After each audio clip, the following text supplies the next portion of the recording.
Hello friends, कैसे हैं आप सब। उम्मीद करता हूँ आप सब अच्छे होंगे और आपकी स्टडी बिल्कुल अच्छी चल रही होगी।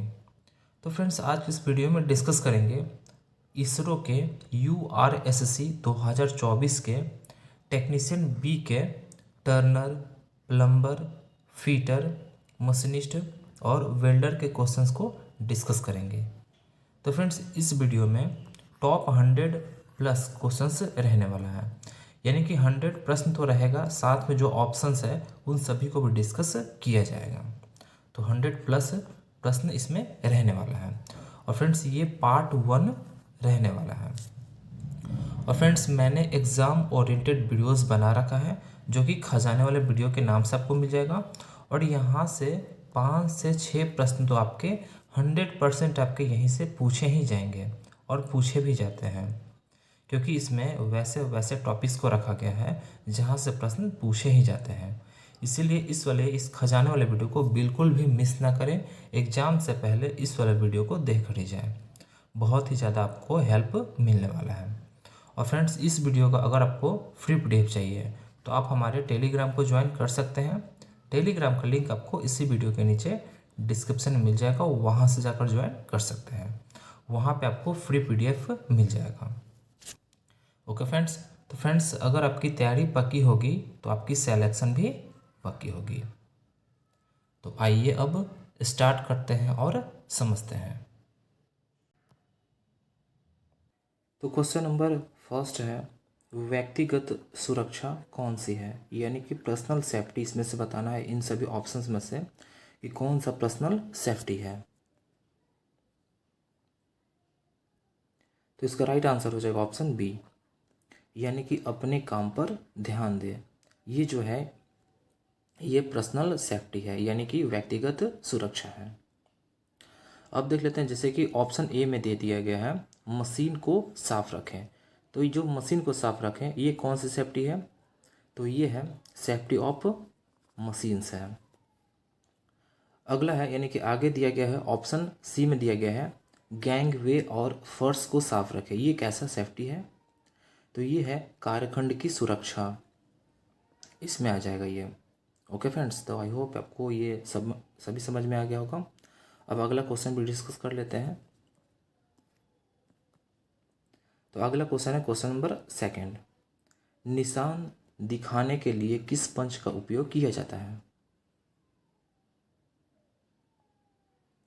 तो इसका राइट आंसर हो जाएगा ऑप्शन ए, यानी कि डॉट पंच का, यानी कि निशान दिखाने के लिए हम डॉट पंच का उपयोग करते हैं। अब देख लेते हैं कि जो डॉट पंच होता है इसका जो एंगल होता है वो कितना होता है, तो वो 60 डिग्री होता है। ये आप अच्छे से याद रखें, क्योंकि अक्सर एग्जाम्स में यहाँ से प्रश्न पूछा जाता है कि जो डॉट पंच होता है इसका एंगल कितना होता है। अब हम देख लेते हैं जो सेंटर पंच है इसके बारे में। तो जो सेंटर पंच है इसका एंगल जो होता है वो कितने डिग्री का होता है, तो वो 90 डिग्री का होता है। आई होप ये दोनों आपको याद होगा, यानी कि याद रहेगा। अब हम देख लेते हैं जो पंच जो होता है, जो पंच वो किस मटेरियल का बना हुआ होता है। तो जो पंच होता है वो हाई कार्बन स्टील का बना हुआ होता है, और इसके पॉइंट को, यानी पंच के जो पॉइंट जो होता है उसको हार्ड और टेम्पर कर दिया जाता है। तो आई होप फ्रेंड्स यहाँ तक तो आपको समझ में आ ही गया होगा। अब अगला प्रश्न भी डिस्कस कर लेते हैं। अगला क्वेश्चन है क्वेश्चन नंबर थर्ड, ज्वलनशील लिक्विडेबल ठोस को वर्गीकृत किया जाता है। तो इसका राइट आंसर हो जाएगा ऑप्शन बी, यानी कि क्लास बी फायर से। अब जो इंपॉर्टेंट जो पॉइंट्स है उन सभी को डिस्कस कर लेते हैं, यानी कि इसमें से देख लेते हैं कि जो क्लास ए का जो फायर होता है, एक किस किस चीज़ से जब आग लगता है तो उसको क्लास ए का फायर बोलते हैं, किससे आग लगता है तो क्लास बी का बोलते हैं, किससे आग लगेगा तो क्लास सी क्लास डी का बोलते हैं। इन सभी के बारे में समझ लेते हैं। तो क्लास ए, यानी कि अगर कोई लकड़ी से आग लगता है, लकड़ी से आग लगता है या फिर कागज़ से आग लगता है, इन सभी से आग लगता है तो वो क्लास ए का आग कहलाता है। अगला है क्लास बी का, तो कोई भी लिक्विड यानी कि द्रव चीज़ से, जैसे तेल हुआ, पेट्रोल, इन सभी से जब आग लगता है तो वो क्लास बी का आग कहलाता है। अगला देख लेते हैं क्लास सी का, तो किसी भी गैस से जब आग लगता है, किसी भी गैस से, तो उसे हम क्लास सी का फायर कहते हैं। अगला क्लास डी, तो इलेक्ट्रिक से जो आग लगता है, यानी कि जब इलेक्ट्रिक से आग लगता है तो उसे हम क्लास डी का आग कहते हैं।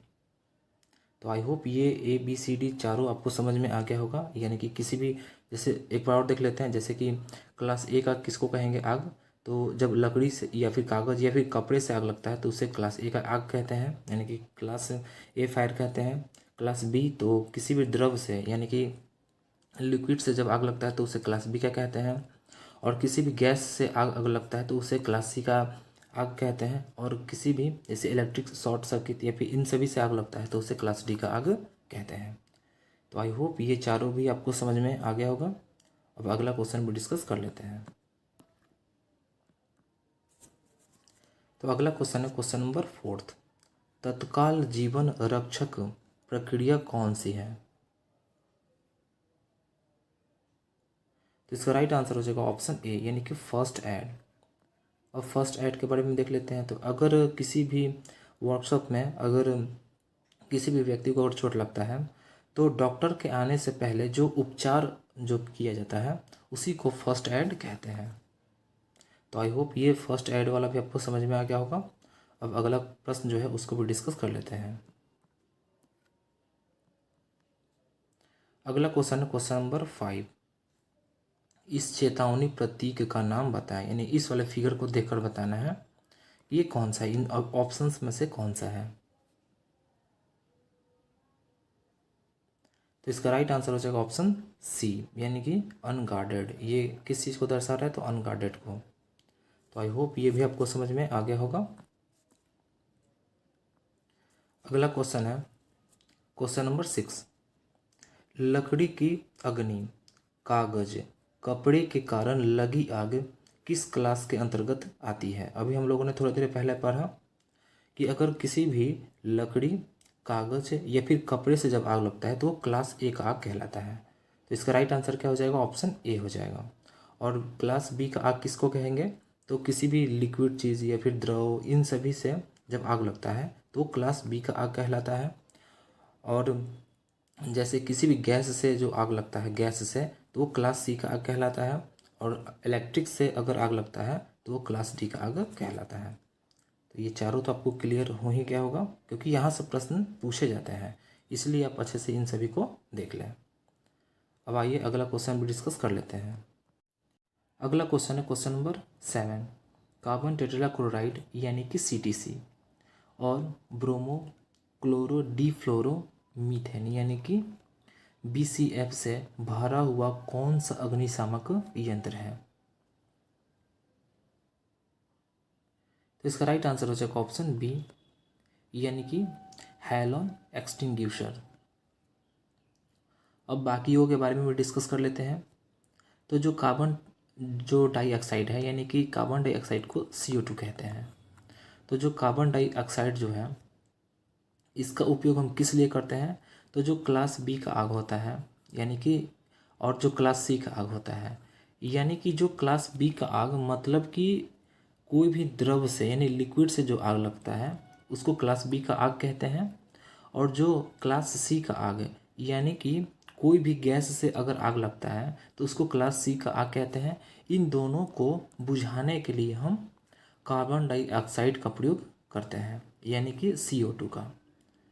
ओके फ्रेंड्स, यहाँ तक तो आपको समझ में आ गया होगा। अगला है फोम एक्सटिंग्यूशर।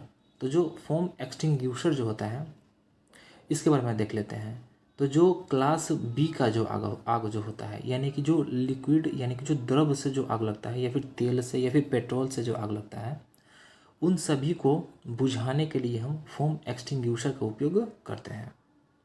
यानी कि क्लास बी का आग को बुझाने के लिए हम कार्बन डाइऑक्साइड का भी प्रयोग कर सकते हैं और फोम एक्सटिंग्यूशर का भी प्रयोग कर सकते हैं। अगला है ड्राई पाउडर एक्सटिंग्यूशर। तो जो क्लास डी का जो आग होता है, यानी कि जो इलेक्ट्रिक से जो आग लगता है वो क्लास डी का आग होता है, उसको बुझाने के लिए हम ड्राई पाउडर एक्सटिंग्यूशर का उपयोग करते हैं। तो आई होप ये सभी आपको समझ में आ गया होगा। अब आइए अगला प्रश्न डिस्कस कर लेते हैं। Question number 8। कौन सा यांत्रिक व्यावसायिक खतरों के अंतर्गत आता है? इसका राइट आंसर हो जाएगा ऑप्शन डी। यानी कि अनगार्डेड मशीनरी जो है ये यांत्रिक व्यावसायिक खतरों के अंतर्गत आता है। अगला क्वेश्चन है क्वेश्चन नंबर 9। घायल व्यक्ति के रक्तस्राव को कैसे रोकें? तो इसका राइट आंसर हो जाएगा ऑप्शन डी, यानी कि घाव पर दबाव देकर रोकें। अगला क्वेश्चन है क्वेश्चन नंबर 10। इस चिन्हन का नाम क्या है?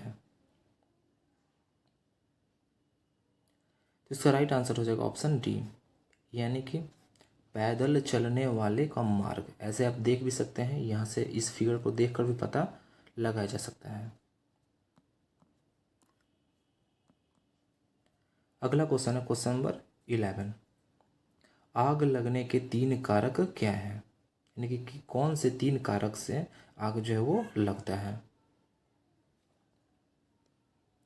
तो इसका राइट आंसर हो जाएगा ऑप्शन ए, यानी कि फ्यूल रहना चाहिए, हीट रहना चाहिए और ऑक्सीजन रहना चाहिए। यानी कि ये अगर तीनों हैं तो वहाँ पर आग लग सकता है। अगला क्वेश्चन है क्वेश्चन नंबर 12। गोल्डन आवर्स की अवधि को क्या कहा जाता है?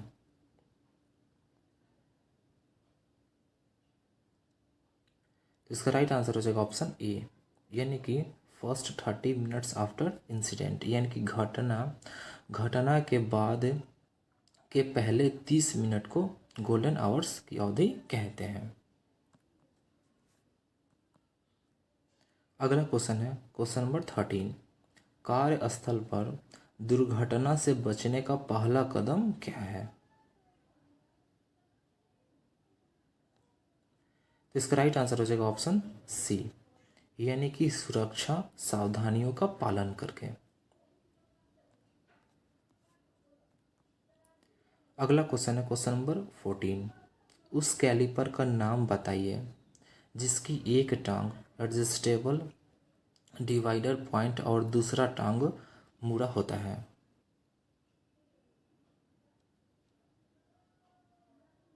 तो इसका राइट आंसर हो जाएगा ऑप्शन ए, यानी कि जैनी कैलिपर का। और इसके बारे में देख लेते हैं। तो जो जैनी कैलिपर जो होता है इसका एक और क्या नाम है? इसे हर्माफ्रोडाइट कैलिपर के नाम से भी जानते हैं, या फिर इसे ऑड लेग कैलिपर के नाम से भी जानते हैं। यानी कि इसका 3 नाम है। कौन कौन सा है? तो एक है जैनी कैलिपर, एक है हर्माफ्रोडाइट, एक है ऑड लेग कैलिपर है। आई होप ये आपको समझ में आ गया होगा। अब आइए अगला क्वेश्चन भी डिस्कस कर लेते हैं। अगला क्वेश्चन है क्वेश्चन नंबर 15। बेकार कागज अलगाव के लिए डिब्बे यानी कि बीन्स का कलर कोड क्या है? इसका राइट आंसर हो जाएगा ऑप्शन बी, यानी कि ब्लू, यानी कि नीला। अगला क्वेश्चन है क्वेश्चन नंबर 16। यह रोड साइन किस तरह का है? यानी कि इस वाले फिगर को देखकर बताना है कि ये जो रोड साइन जो दिया गया है वो किस तरह का है। तो इसका राइट आंसर हो जाएगा ऑप्शन डी, यानी कि इंफॉर्मेशन साइन, यानी कि सूचना का चिन्ह है। अगला क्वेश्चन है क्वेश्चन नंबर 17। ज्वलनशील और बहने वाले तरल आग के लिए किस अग्निशामक यंत्र का उपयोग किया जाता है? यानी कि क्लास, जैसे कि ये जो लिक्विड से जो आग लगता है उसे हम क्लास बी का आग कहते हैं। तो इसको बुझाने के लिए हम कौन से अग्निशामक का उपयोग करेंगे? तो इसका राइट आंसर हो जाएगा ऑप्शन ए, यानी कि फोम एक्सटिंग्विशर का प्रयोग करेंगे और कार्बन डाइऑक्साइड का भी प्रयोग करेंगे, लेकिन ऑप्शन के अनुसार। यानी कि अगर ये दोनों दिया गया ऑप्शन में तो हम फोम एक्सटिंग्विशर को टिक करेंगे। Okay friends.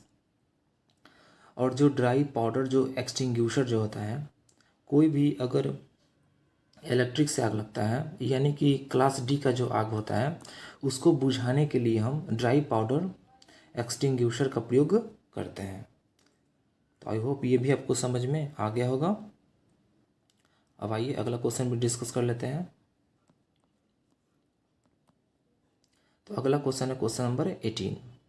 प्राथमिक चिकित्सा के ABC यानी कि A, B और C में जो ए जो है वो क्या दर्शाता है, यानी कि ये जो ए जो दिया गया है वो किस चीज़ को दर्शाता है।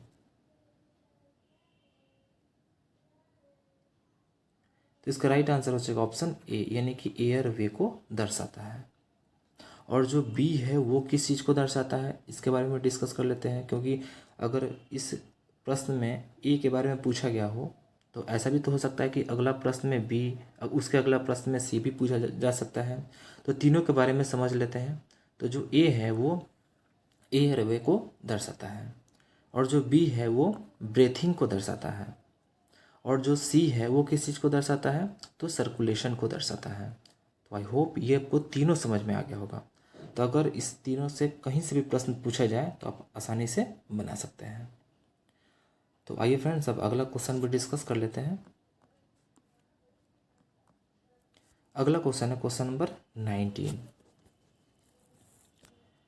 जैविक कंपाउंड्स में मटेरियल को तोड़ने की प्रक्रिया क्या है जिसे खाद के रूप में इस्तेमाल किया जा सकता है।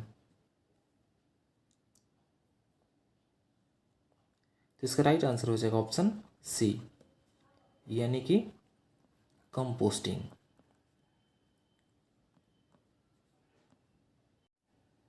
अगला क्वेश्चन है क्वेश्चन नंबर 20। प्लास्टिक कचरा बीन के लिए कलर कोड क्या है।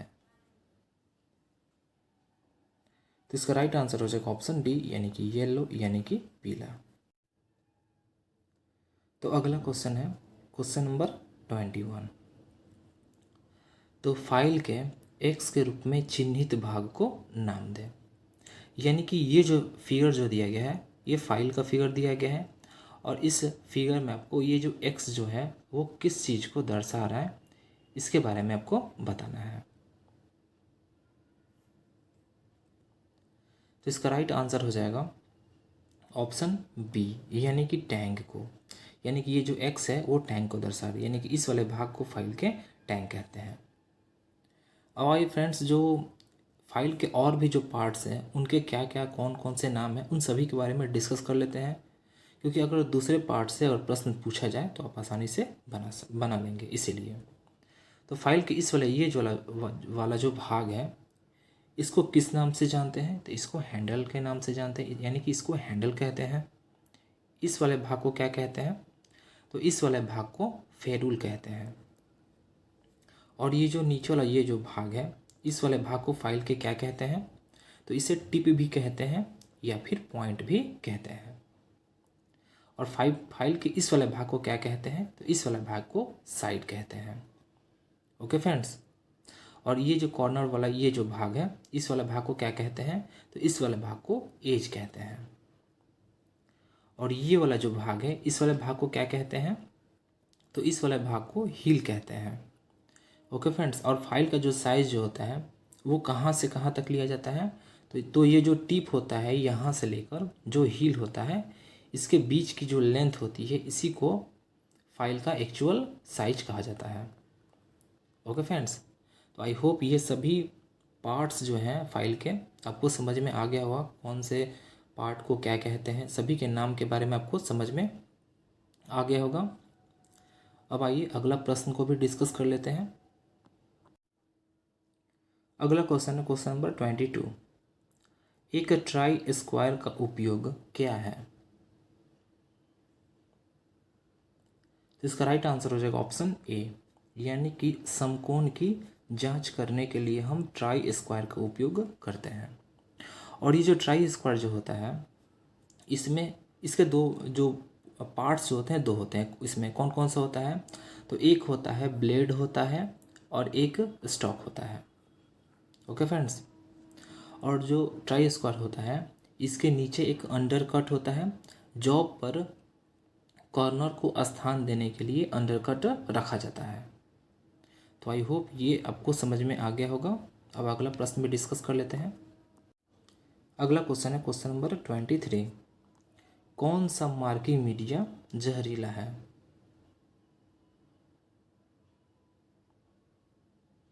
तो इसका राइट आंसर हो जाएगा ऑप्शन सी, यानी कि कॉपर सल्फेट। यानी कि कॉपर सल्फेट जो मार्किंग मीडिया है वो जहरीला है। और जो मार्किंग मीडिया होता है वो निम्न प्रकार की आती है। कौन कौन सा होता है? एक होता है पार्सियन ब्लू होता है, एक कॉपर सल्फेट होता है, एक ऑयल पेंट होता है और ईटीसी होते हैं। अगला क्वेश्चन है question number 24। Universal surface gauge का कौन सा हिस्सा स्क्राइबर को पकड़ता है? तो इसका राइट आंसर हो जाएगा ऑप्शन ए, यानी कि स्नग।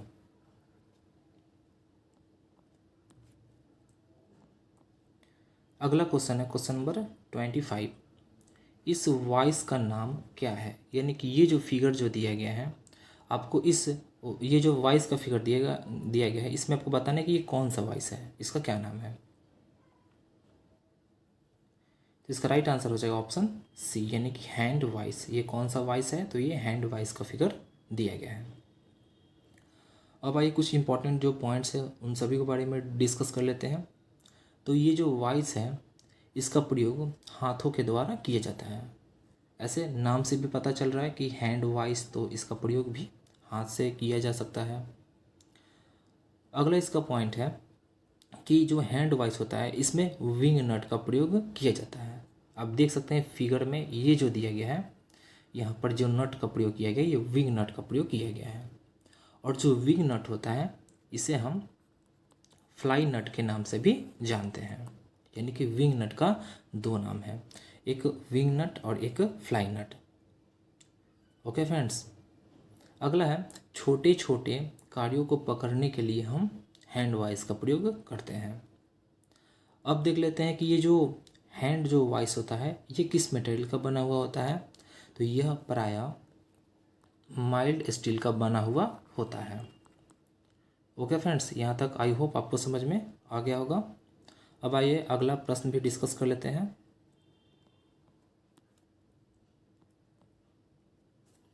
अगला क्वेश्चन है क्वेश्चन नंबर 26।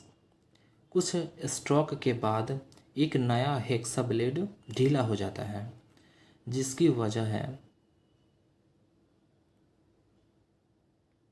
तो इसका राइट आंसर हो जाएगा ऑप्शन ए, यानी कि ब्लेड खींच जाना। यानी कि जब ब्लेड खींच जाता है तो जो हेक्सा ब्लेड होता है वो ढीला हो जाता है। अब आइए जो इम्पोर्टेंट जो पॉइंट्स है कुछ उन सभी के बारे में डिस्कस कर लेते हैं, हेक्सा ब्लेड के बारे में। तो जो हेक्सा ब्लेड है वह एक प्रकार की स्टील की पत्ती होती है। और ये जो हेक्सा ब्लेड जो होता है, यानी कि जो हेक्सा ब्लेड जो होता है वो किस मटेरियल का बना हुआ होता है, ये प्रश्न पूछा जाता है। यानी कि मटेरियल टूल्स और वो किस मटेरियल का बना हुआ होता है उस पर तो प्रश्न पूछा ही जाता है। इसलिए आपको जो टूल्स और वो किस मटेरियल का बना हुआ होता है वो तो आपको याद होना ही चाहिए। ओके फ्रेंड्स, तो ये जो हेक्सा ब्लेड जो होता है वो किस मटेरियल का बना हुआ होता है?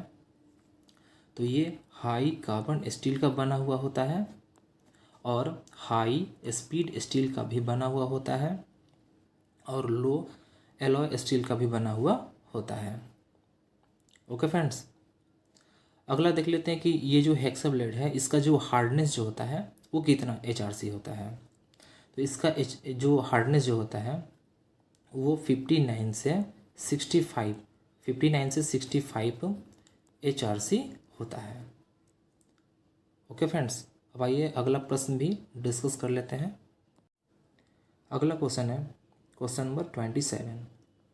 पहले कट और पतले वर्कपीस को काटते समय दांते बहुत आसानी से क्यों टूटते हैं?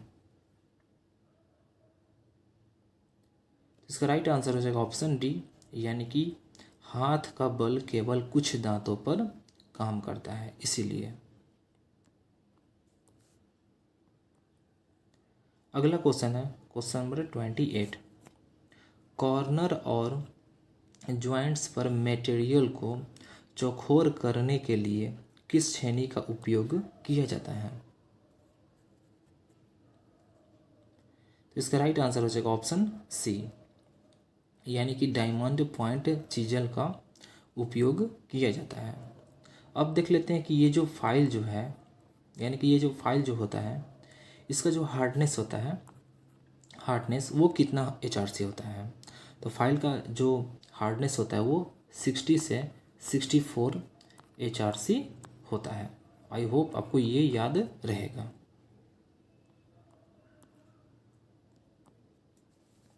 अगला क्वेश्चन है क्वेश्चन नंबर 29 और ये बहुत ही ज़्यादा इंपॉर्टेंट प्रश्न है।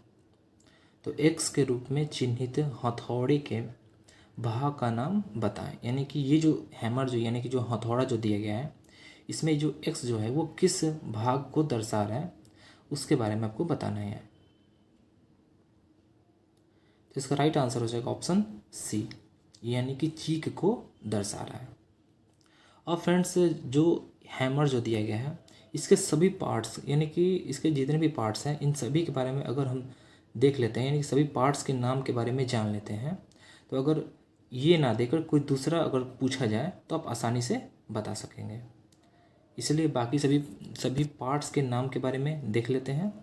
तो इस वाले भाग को क्या कहते हैं? तो इस वाले भाग को हम हैंडल कहते हैं।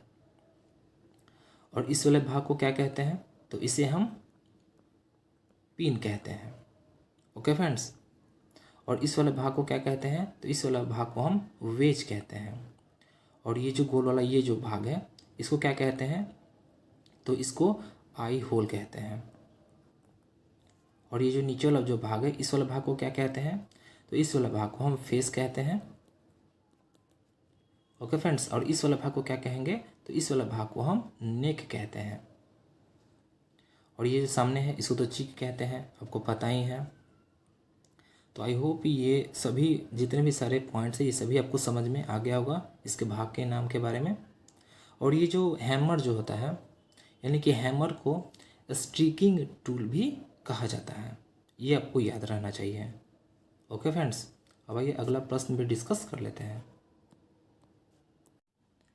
अगला क्वेश्चन है क्वेश्चन नंबर 30 और ये जो प्रश्न जो है 30 ये बहुत ही ज़्यादा इम्पॉर्टेंट है आपके एग्जाम के पॉइंट ऑफ व्यू से। तो आइए इसके बारे में डिस्कस कर लेते हैं।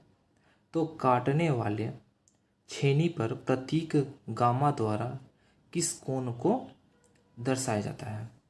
यानी कि जो इसमें 3 दिया गया है, एक दिया गया है अल्फ़ा दिया गया है, एक बीटा दिया गया है और एक गामा दिया गया है। तो आपसे ये जो गामा है इसके बारे में पूछा गया हुआ है। तो जो गामा दिया गया है यानी कि आपको इस वाले भाग को दर्शा रहा है, जो बीटा जो है वो यहाँ से यहाँ तक वाले भाग को, और जो अल्फ़ा है यहाँ से यहाँ तक वाले को। तो इसका राइट आंसर हो जाएगा ऑप्शन ए, यानी कि रेक एंगल को। यानी कि जो गामा है यानी कि यहाँ से यहाँ तक वो रेक एंगल को दर्शा रहा है। अब देख लेते हैं, क्योंकि एग्जाम्स में अगर ये ना पूछ के अगर आपसे बीटा के बारे में पूछा गया हो कि बीटा किस चीज़ को दर्शा रहा है तब आपका आंसर क्या होगा, या फिर अगर आपसे अल्फ़ा पूछा जाए और पूछा जाए कि ये किस चीज़ को दर्शा रहा है तब आपका आंसर क्या होगा। तो आइए सभी के बारे में डिस्कस कर लेते हैं। तो ये जो अल्फ़ा है यानी कि यहाँ से यहाँ तक की जो दूरी है यानी जो अल्फ़ा है वो किस चीज़ को दर्शा रहा है? तो ये दर्शा रहा है क्लियरेंस एंगल को। किस चीज़ को दर्शा रहा है? क्लियरेंस एंगल को दर्शा रहा है। और ये जो बीटा है यानी कि यहाँ से लेकर यहाँ तक की दूरी यानी कि ये जो एंगल है, ये जो बीटा जो है वो किस चीज़ को दर्शा रहा है? तो ये पॉइंट एंगल को दर्शा रहा है। यानी कि जो बीटा है वो पॉइंट एंगल को दर्शा रहा है, जो अल्फ़ा जो है वो क्लियरेंस एंगल को दर्शा रहा है, जो गामा जो है वो रेक एंगल को दर्शा रहा है। तो आई होप ये तीनों आपको समझ में आ गया होगा। अब अगला क्वेश्चन भी डिस्कस कर लेते हैं। और फ्रेंड्स, अगर आपको समझ में नहीं आया होगा तो इस वीडियो को थोड़ा सा पीछे जाके बैक जाके आप फिर से इसको देख सकते हैं, आपको बिल्कुल समझ में आएगा। Okay friends. अब आइए अगला प्रश्न जो है उसको भी डिस्कस कर लेते हैं। तो अगला क्वेश्चन है क्वेश्चन नंबर 31। धातु की उस गुण का नाम बताएं जिसमें वह बिना टूटे तार में खींचा जा सकता है। यानी कि बिना टूटे तार के रूप में खींचा जा सकता है, वो धातु का कौन सा गुण है? तो इसका राइट आंसर हो जाएगा ऑप्शन ए, यानी कि डक्टिलिटी गुण के कारण। अब हम देख लेते हैं जो इलास्टिसिटी गुण है इसमें क्या होता है। तो इस गुण के कारण हम धातु को स्प्रिंग बना सकते हैं, यानी कि स्प्रिंग बना सकते हैं किस गुण के कारण? तो इलास्टिसिटी गुण के कारण। और एक होता है प्लास्टिसिटी। जो प्लास्टिसिटी जो गुण होता है इस गुण के कारण हम धातु का बर्तन बर्तन बना सकते हैं। तो आई होप ये तीनों आपको याद रहेगा। अगला क्वेश्चन है क्वेश्चन नंबर 32। थिम्बल के एक डिवीज़न की स्पिंडल मूवमेंट क्या होगी जब स्पिंडल थ्रेड 0.5 mm पिच का है। तो इसका राइट आंसर हो जाएगा ऑप्शन ए, यानी कि 0.01 mm। अब आइए देख लेते हैं कुछ जो इम्पोर्टेंट जो पॉइंट्स हैं उन सभी को। जैसे कि इसमें दिया गया है movement of one division of thimble. तो movement of one division of the जो थिम्बल जो होता है वो बराबर होता है स्पिंडल थ्रेड इंटू 1/50 होता है। ओके फ्रेंड्स, तो जो स्पिंडल जो थ्रेड जो दिया गया है वो दिया गया है 0.5। यहाँ से देख सकते हैं प्रश्न से 0.5 दिया गया है इंटू अगर हम 1/50 से अगर इसमें गुना करते हैं तो इसका कैलकुलेशन अगर आप करिएगा तो इसका राइट आंसर आ जाएगा 0.01 mm आ जाएगा। तो आई होप ये आपको समझ में आ गया होगा प्रश्न। अब अगला क्वेश्चन भी डिस्कस कर लेते हैं। तो अगला क्वेश्चन है क्वेश्चन नंबर 33। 1 मीटर को मिलीमीटर यानी कि mm में बदलें। तो इसका राइट आंसर हो जाएगा ऑप्शन सी, यानी कि 1000 mm के बराबर होता है। यानी कि जो 1 मीटर जो होता है वो 1000 mm के बराबर होता है। अब कुछ इंपॉर्टेंट जो पॉइंट्स है उन सभी के बारे में डिस्कस कर लेते हैं, क्योंकि प्रश्न एग्जाम में मतलब यहाँ से प्रश्न पूछा जाता है। तो जो 1 इंच होता है, 1 इंच जो होता है वो 2.54 सेंटीमीटर के बराबर होता है, या फिर जो 1 इंच जो होता है वो 25.4 मिलीमीटर के बराबर होता है। इसमें आप कंफ्यूज बिल्कुल भी ना हो, क्योंकि 1 इंच बराबर 2.54 सेंटीमीटर होता है और 1 इंच बराबर 25.4 mm भी होता है, यानी कि दोनों होता है। और अक्सर यहाँ से प्रश्न पूछे ही जाते हैं। ओके फ्रेंड्स, इसलिए आप बिल्कुल भी कंफ्यूज ना हो।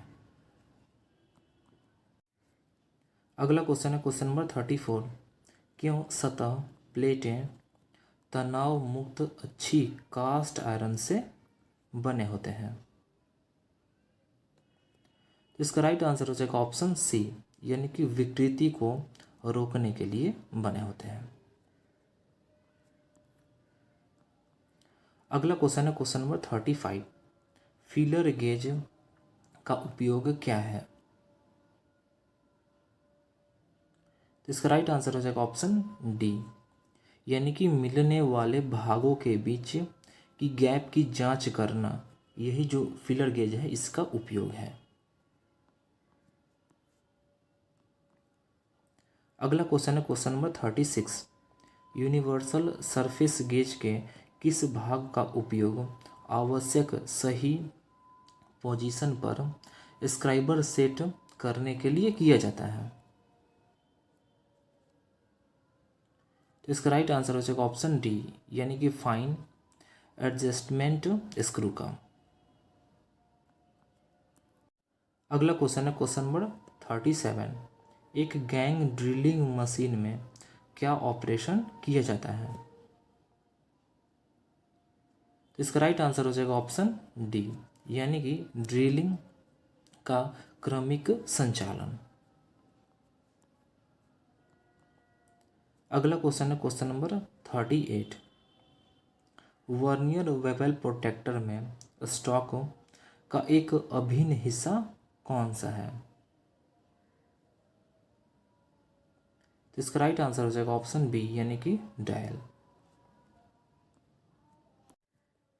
अगला क्वेश्चन है क्वेश्चन नंबर 39।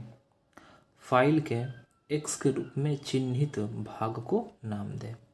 यानी कि इस फाइल में आपको बताना है ये जो एक्स जो है वो किस चीज़ को दर्शा रहा है, इसके बारे में बताना है। तो हम लोगों ने क्वेश्चन नंबर 21 में फाइल के सभी पार्ट्स के नाम के बारे में डिस्कस कर रखा है। तो इसका राइट आंसर हो जाएगा ऑप्शन सी, यानी कि फेरूल हो जाएगा। यानी कि ये जो एक्स है वो फेरूल को दर्शा रहा है। ये वाला पार्ट को हैंडल कहते हैं और फाइल के बारे में देख लेते हैं। तो जो फाइल जो है वो कटिंग टूल है। ये तो आपको पता ही होगा कि जो फाइल है वो कटिंग टूल है और किस मटेरियल का बना हुआ होता है। तो जो फाइल है वो हाई कार्बन स्टील का बना हुआ होता है या फिर कास्ट स्टील का भी बना हुआ होता है या फिर अच्छे ग्रेड की टूल स्टील से भी बना हुआ होता है। और फाइल का जो साइज जो होता है वो कहाँ से कहाँ तक लिया जाता है, तो हील से, यानी कि इस वाला भाग हील से, ये जो पॉइंट है इस वाले भाग के बीच की जो दूरी होता है वो फाइल का एक्चुअल लेंथ होता है। तो आई होप ये वाला भी जो पार्ट है ये भी आपको समझ में आ गया होगा।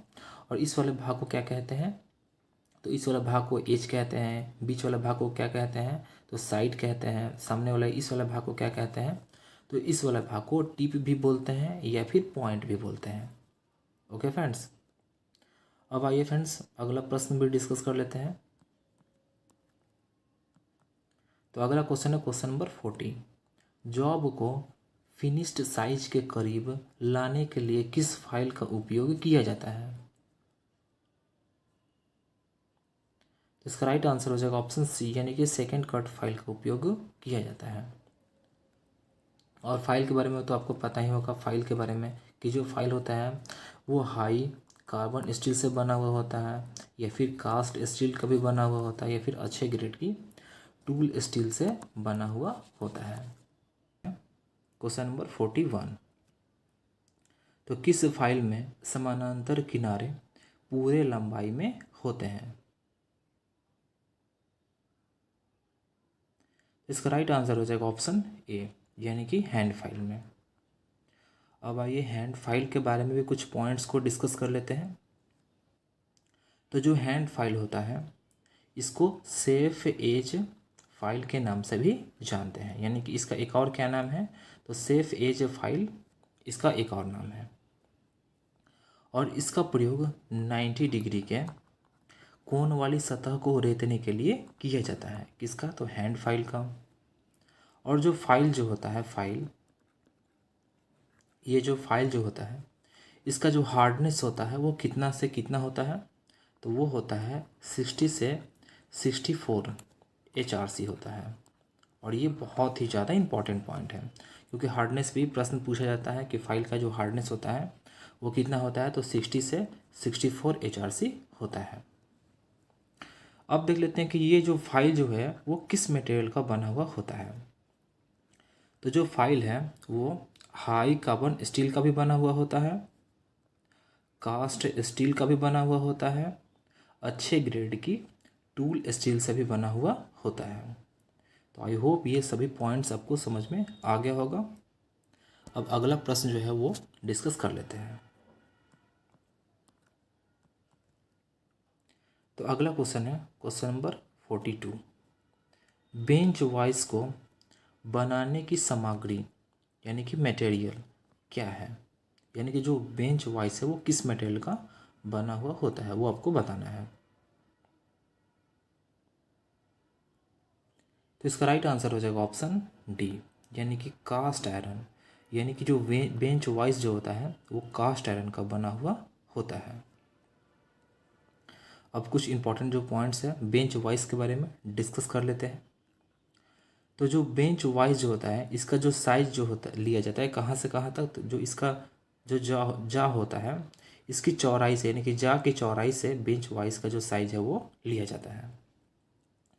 और BIS के अनुसार यह, यानी कि बेंच वाइस का जो लंबाई होता है वो कितना होता है, तो यह प्रायः 75 से 150 यानी कि 150 mm तक के लंबाई में पाया जाता है।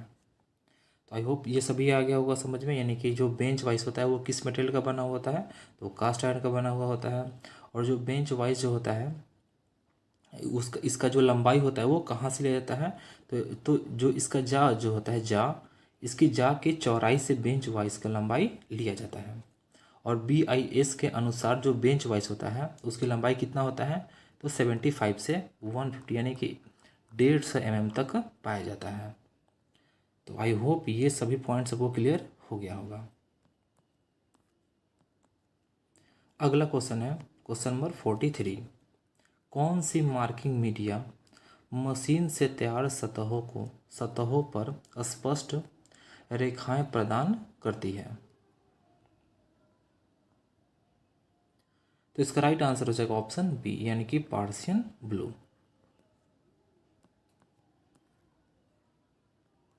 अगला क्वेश्चन है question number 44। Slotted angle plate में दिए गए स्लॉट का उद्देश्य क्या है? तो इसका राइट आंसर हो जाएगा ऑप्शन ए, यानी कि जॉब क्लैंपिंग, यानी कि जॉब को पकड़ने के लिए यही इसका उद्देश्य है। अगला क्वेश्चन है क्वेश्चन नंबर 45 और ये बहुत ही ज़्यादा इम्पॉर्टेंट है। तो राउंड बार के केंद्र को चिन्हित करने के लिए किस कैलिपर का उपयोग किया जाता है? तो इसका राइट आंसर हो जाएगा ऑप्शन ए, यानी कि जेनी कैलिपर का उपयोग किया जाता है। और जेनी कैलिपर को एक और किस नाम से जानते हैं? तो इसे हार्माफ्रोडाइट कैलिपर के नाम से भी जानते हैं, या फिर इसे ऑडलेग कैलिपर के नाम से भी जानते हैं, यानी कि इसका 3 नाम है। एक जेनी कैलिपर है, एक हार्माफ्रोडाइट कैलिपर है, एक ऑडलेग कैलिपर है। और जो ये जेनी कैलिपर होता है, इसकी एक टांग सीधी तथा इसका जो दूसरा टांग जो होता है वो लगभग 5 mm अंदर की ओर मतलब मुड़ा हुआ होता है। तो आई होप ये भी आपको समझ में आ गया होगा। अब अगला प्रश्न जो है वो भी डिस्कस कर लेते हैं।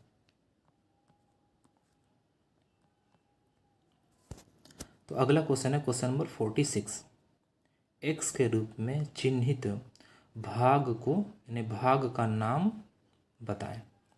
यानी कि ये जो एक्स जो है ये किस चीज़ को दर्शा रहा है, इस वाले भाग का क्या नाम है वो आपको बताना है। तो इसका राइट आंसर हो जाएगा ऑप्शन डी, यानी कि ये फलक्रम को दर्शा रहा है, यानी कि जो एक्स जो है वो फलक्रम को दर्शा रहा है। अब देख लेते हैं ये फिगर आखिर है किस चीज़ का। तो ये डिवाइडर का फिगर है, ये डिवाइडर का फिगर दिया गया है। और जो डिवाइडर होता है वो किस मटेरियल का यानी किस चीज़ से बना हुआ होता है? तो वो हाई कार्बन स्टील से बना हुआ होता है। और इसका साइज कहाँ से कहाँ तक लिया जाता है? तो फलक्रम से लेकर जो नीचे जो पॉइंट होता है ये इसकी साइज होती है, यहाँ से यहाँ तक की लंबाई। और ये यहाँ पर क्या दिया गया? तो ये जो नट की तरह जो दिया गया है इससे हम क्या कर सकते हैं? तो इसकी जो लंबाई है उसको बढ़ा घटा सकते हैं, यानी कि यहाँ से फैला सकते हैं, इसलिए इसको यहाँ पर दिया गया है। तो आई होप ये सभी आपको समझ में आ गया होगा। अब आइए अगला क्वेश्चन जो है उसको भी डिस्कस कर लेते हैं।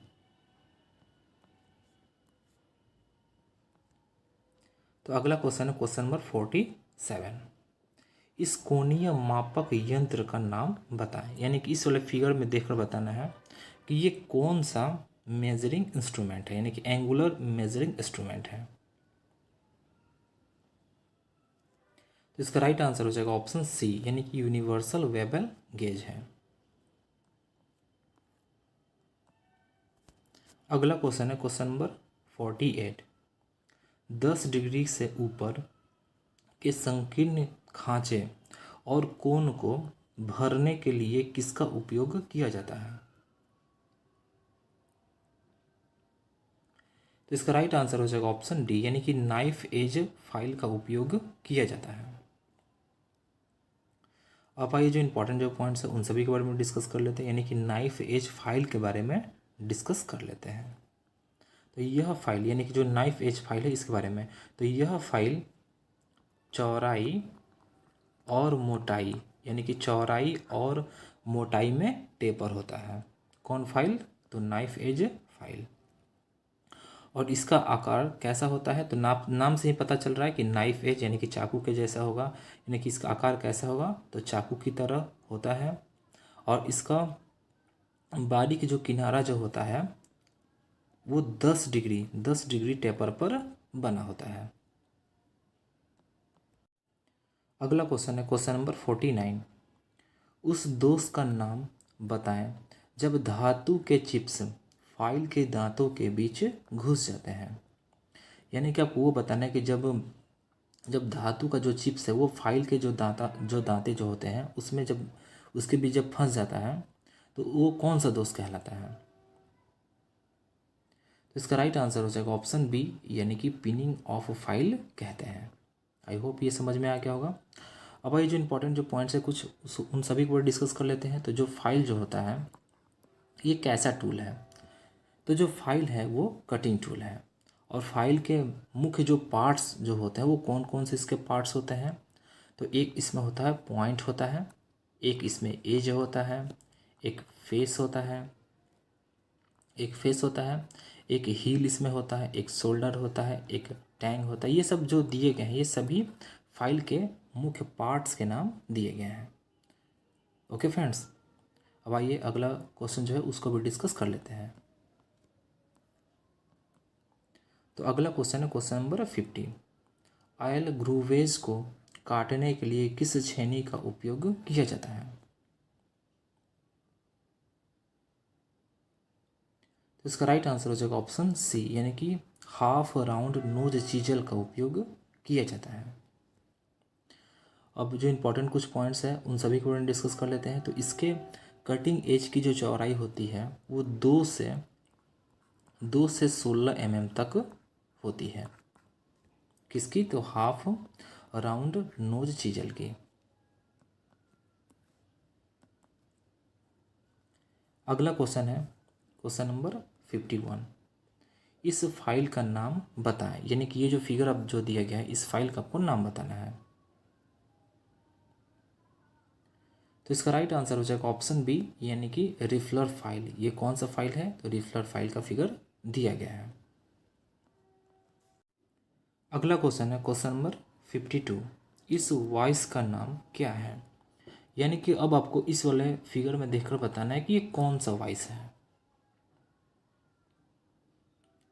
तो इसका राइट आंसर हो जाएगा ऑप्शन ए, यानी कि पिन वॉइस। ये कौन सा वॉइस है? तो ये पिन वॉइस का फिगर दिया गया है। अब हम ये देख लेते हैं कि ये जो पिन वॉइस है वो किस मटेरियल का बना हुआ होता है। तो ये माइल्ड स्टील का बना हुआ होता है, क्योंकि टूल्स और वो किस मटेरियल से बना हुआ होता है उस पर प्रश्न पूछे जाते हैं। इसीलिए मैं बोलता हूँ कि इस वाले प्रश्न को रट जाए, यानी कि टूल्स और वो किस मटेरियल का बना हुआ होता है। इस पे जो जितने भी सारे क्वेश्चन हैं वो सभी को आप अच्छे से याद कर लें। इस पर मैंने वीडियोज़ भी बना रखा है जो कि खजाना वीडियो के नाम से है। एक तरफ टूल्स है और एक तरफ वो किस मटेरियल का बना हुआ है, इस पर मैंने वीडियोज़ बना रखा है। अगर आप लोगों को देखना है तो जाकर देख सकते हैं, आपको प्लेलिस्ट में इसका वीडियो मिल जाएगा। ओके फ्रेंड्स, अब अगला भी डिस्कस कर लेते हैं, अगला पॉइंट्स इसका। तो इसके जबड़े बिल्कुल ड्रिल की तरह होते हैं, यानी कि ये आप देख सकते हैं इसका जो जबड़ा है ये कैसा है? तो बिल्कुल ड्रिल की तरह दिखता है। अगला क्वेश्चन है question number 53। Heavy duty work के लिए किस ग्राइंडिंग मशीन का उपयोग किया जाता है? तो इसका राइट आंसर हो जाएगा ऑप्शन सी, यानी पेडेस्ट्रियल ग्राइंडर का उपयोग किया जाता है। और जो ग्राइंडर जो होता है, जो ग्राइंडर जो होता है वो कैसा टूल है? तो यह कटिंग टूल है। ये आपको याद रहना चाहिए, क्योंकि बहुत सारे टूल्स को देकर ऑप्शन में पूछा जाता है कि कौन सा कटिंग टूल है या फिर कौन सा मार्किंग टूल है, ऐसा दिया जाता है। इसलिए आप इसको भी अच्छे से याद रखें। अगला क्वेश्चन है क्वेश्चन नंबर 54। चेन ड्रिलिंग के बाद मटेरियल को अलग करने के लिए किस छेनी का उपयोग किया जाता है? तो इसका राइट आंसर हो जाएगा ऑप्शन ए, यानी कि वेब चीजल का उपयोग किया जाता है। और जो वेब चीजल होता है इसका आकार कैसा होता है? तो आयताकार आकार का होता है। अगला क्वेश्चन है क्वेश्चन नंबर 55। लकड़ी का काम करने वाले आरी के दांतों को तेज करने के लिए किस फाइल का उपयोग किया जाता है? तो इसका राइट आंसर हो जाएगा ऑप्शन सी, यानी कि मिल सॉ फाइल का उपयोग किया जाता है। किस लिए? तो आरी के दांतों को तेज करने के लिए। और फ्रेंड्स इसका यानी कि जो मिल सॉ फाइल है इसका दो और भी नाम है। कौन कौन सा है? तो एक तो इसे फ्लॉट फाइल भी कहा जाता है और दूसरा इसे लेथ फाइल के नाम से भी जाना जाता है। यानी कि मिल सॉ फाइल का कौन कौन सा नाम है? एक फ्लॉट फाइल है, एक लेथ फाइल है। ओके फ्रेंड्स, तो आई होप ये समझ में आपको आ गया होगा। अब अगला क्वेश्चन जो है उसको भी डिस्कस कर लेते हैं। अगला क्वेश्चन है क्वेश्चन नंबर 56। हथौड़े के वजन को कहाँ दर्शाया जाता है? तो इसका राइट आंसर हो जाएगा ऑप्शन सी, यानी कि चीक पर दर्शाया जाता है। और ये जो हैमर जो होता है, हैमर, ये किस मटेरियल का बना हुआ होता है इसके बारे में देख लेते हैं।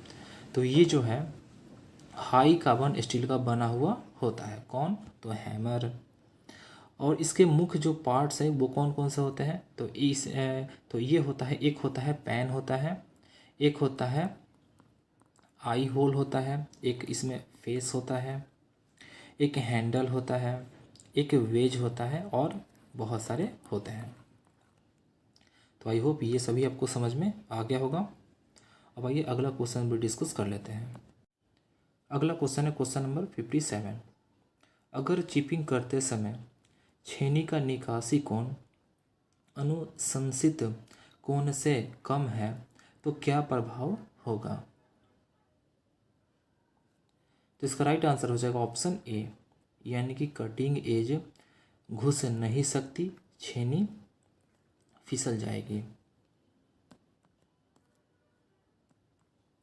अगला क्वेश्चन है क्वेश्चन नंबर 58। टूटे बिना तन्यता बलों के प्रभाव का विरोध करने वाली धातु की प्रॉपर्टी का नाम बताएं। तो इसका राइट आंसर हो जाएगा ऑप्शन बी, यानी कि उसे टेनेसिटी कहते हैं। और इलास्टिसिटी किसके कहते हैं? यानी इलास्टिसिटी गुण के कारण स्प्रिंग बनाए जाते हैं। और एक होता है प्लास्टिसिटी, तो प्लास्टिसिटी गुण के कारण बर्तन जो है वो बनाए जाते हैं। अगला क्वेश्चन है क्वेश्चन नंबर 59। एक्स के रूप में चिन्हित भाग का नाम बताएं। यानी कि ये जो माइक्रोमीटर जो दिया गया है, ये तो फिगर जो दिया गया है ये माइक्रोमीटर का फिगर दिया गया है। और ये जो एक्स जो है वो किस चीज़ को दर्शा रहा है उसके बारे में आपको बताना है। तो इसका राइट आंसर हो जाएगा ऑप्शन ए, यानी कि ये एनविल को दर्शा रहा है। ओके फ्रेंड्स, अब आइए इसके जो बाकी पार्ट्स हैं उन सभी के बारे में डिस्कस कर लेते हैं। तो इस वाले भाग को क्या कहते हैं? तो इसको स्पिंडल कहते हैं। इस वाले भाग को क्या कहते हैं? तो रैचेट कहते हैं। इस वाले भाग को क्या कहते हैं? तो इसे थिम्बल कहते हैं। और ये जो है इस वाले भाग को क्या कहते हैं? तो इसे फ्रेम कहते हैं। तो आई होप ये सभी पार्ट्स आपको समझ में आ गया होगा। अब अगला जो प्रश्न है उसको भी डिस्कस कर लेते हैं। तो अगला क्वेश्चन है question number 60। Metric outside micrometer की एक्यूरेसी क्या है? यानी कि मीट्रिक में बताना है आपको कि आउटसाइड जो माइक्रोमीटर है इसकी जो एक्यूरेसी है वो क्या है। तो इसका राइट आंसर हो जाएगा ऑप्शन ए, यानी कि 0.01 mm है। अब जो इम्पोर्टेंट जो पॉइंट्स है उन सभी को डिस्कस कर लेते हैं। तो जो माइक्रोमीटर जो होता है, माइक्रोमीटर, इसका जो एनविल होता है, यानी कि जो माइक्रोमीटर का जो एनविल होता है वो किस मटेरियल का बना हुआ होता है? तो एक तो बना हुआ होता है हाई कार्बन स्टील का या फिर टंगस्टन कार्बाइड का बना हुआ होता है। ओके फ्रेंड्स, अब देख लेते हैं कि ये जो एक्यूरेसी है यानी कि 0.01 mm की जो एक्यूरेसी जो है ये किस किस का होता है? तो एक होता है आउटसाइड माइक्रोमीटर का भी एक्यूरेसी 0.01 mm होता है। इनसाइड माइक्रोमीटर जो है इसका भी जो एक्यूरेसी जो होता है वो 0.01 mm होता है। डेप्थ जो माइक्रोमीटर होता है, डेप्थ माइक्रोमीटर, इसका भी जो एक्यूरेसी जो होता है वो भी 0.01 mm होता है, यानी कि इन तीनों का होता है। और जो स्क्रू थ्रेड जो होता है, स्क्रू थ्रेड माइक्रोमीटर, इसका भी जो एक्यूरेसी जो होता है वो भी कितना होता है, तो 0.01 mm होता है। ये सभी पॉइंट से बहुत ही ज़्यादा इम्पोर्टेंट है। ओके फ्रेंड्स, और जो डायल टेस्ट इंडिकेटर जो होता है, इसका भी जो एक्यूरेसी जो होता है मीट्रिक में, ये भी कितना होता है, तो 0.01 mm होता है। अगला है, एक और है डायल कैलिपर। तो जो डायल कैलिपर जो होता है, इसका भी जो एक्यूरेसी जो होता है वो भी कितना होता है, तो 0.01 mm होता है। ये जितने भी सारे पॉइंट्स हैं ये बहुत ही ज़्यादा इम्पॉर्टेंट है, क्योंकि एक लिस्ट काउंट पे यानी कि एक एक्यूरेसी पे प्रश्न पूछा ही जाता है। इसलिए आप ये सभी को अच्छे से याद कर लें, और कोई भी डाउट हो तो आप कमेंट सेक्शन में बता सकते हैं। ओके फ्रेंड्स, तो अगला क्वेश्चन है क्वेश्चन नंबर 61। तो x के रूप में चिन्हित भाग के नाम बताएं, यानी भाग का नाम बताएं। यानी कि इस वाले फिगर में आपको ये जो x जो है वो किस चीज़ को दर्शा रहा है, यानी कि ये क्या है, कौन सा एंगल है, इसके बारे में आपको बताना है। तो इसका राइट आंसर हो जाएगा ऑप्शन डी, यानी कि पॉइंट एंगल। यानी कि ये जो x है वो पॉइंट एंगल को दर्शा रहा है। अब देख लेते हैं कि आखिर ये है क्या, किस चीज़ का फिगर दिया गया है। तो ये ड्रिल का फिगर दिया गया है। अब इसके पार्ट्स के बारे में भी देख लेते हैं कि बाकी जो पार्ट्स है उसका नाम क्या क्या है। तो इस वाले भाग को क्या कहते हैं, तो फ्लैंक कहते हैं। इस वाले भाग को क्या कहते हैं, तो लीप कहते हैं। ताकि अगर अगले अगले प्रश्न में अगर दूसरा भाग अगर पूछा जाए तो आप आसानी से बना सकेंगे, इसीलिए मैं बाकी सबको बता देता हूँ। और इस वाले भाग को क्या कहते हैं, तो इसे कहते हैं एक्सिस, यानी कि जो ड्रिल होता है, ड्रिल का एक्सिस यही है ये। ओके फ्रेंड्स, और ये ड्रिल किस चीज़ का बना हुआ होता है, तो ये हाई स्पीड स्टील का बना हुआ होता है। और मुलायम, यानी कि कभी कभी मुलायम धातुओं के लिए ये हाई कार्बन स्टील का बना हुआ होता है। यानी कि हाई स्पीड स्टील का भी बना हुआ होता है, और मुलायम धातुओं के लिए ये हाई कार्बन स्टील का बना हुआ होता है। तो आई होप ये सभी पॉइंट्स जो है वो सभी आपको समझ में आ गया होगा। अब आइए अगला प्रश्न डिस्कस कर लेते हैं।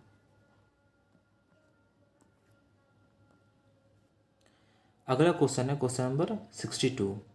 ड्रिल सैंक में किस प्रकार का टेपर दिया जाता है।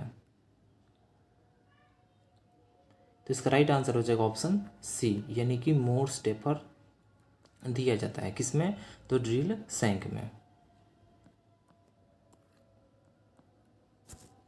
अगला क्वेश्चन है क्वेश्चन नंबर 63। मशीन स्पिंडल से ड्रिल और सॉकेट निकालने के लिए किसका उपयोग किया जाता है। तो इसका राइट आंसर हो जाएगा ऑप्शन ए, यानी कि ड्रिफ्ट का। अब पंच के बारे में ये जो ऑप्शन सी में दिया गया पंच, इसके बारे में डिस्कस कर लेते हैं कुछ पॉइंट्स को। तो जो पंच जो होता है वो कैसा टूल है, तो ये जो पंच जो है वो मार्किंग टूल है।